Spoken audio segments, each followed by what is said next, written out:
8 वर्षांनंतर ती पुन्हा माझ्या आयुष्यात आली. झालं असं की मीच कामानिमित्तानं पुण्यात आलो होतो. माझ्या गाडीसमोर अचानकच एक लहान मुलगा आला.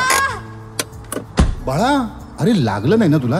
नाही. आणि असं एकटाच रस्त्यामध्ये काय करतोयस? आई बाबा कुठे आहेत तुझे? त्याची आई सुद्धा त्याला शोधतच होती. तो जोरात ओरडला, आई. मी त्याच्या आईकडे पाहिलं आणि डोळ्यांवर विश्वासच बसेना. निशा होती ती. काय बोलू काही समजत नव्हतं. बाळा, अरे तू बरा आहेस ना? तेव्हा कुठे तिनं माझ्याकडे पाहिलं आणि काही वेळ ती कुठेतरी हरवल्यासारखी बघत राहिली. प्रथम तू? आणि याचं नाव काय? प्रथम नाव आहे याचं. हे ऐकून जरा मी शॉक झालो. अचानकच पाऊस देखील सुरू झाला. आपण इथे बसून कॉफी घेऊयात का? घेऊया ना, पण याचे बाबा ते कुठे आहेत?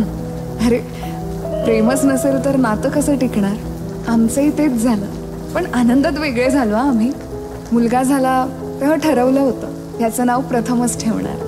ते जाऊ दे, तुझं लग्न? अगं तूच म्हणालीस ना, प्रेम नसेल तर नातं कुठं टिकतं. नाही केलं मी लग्न.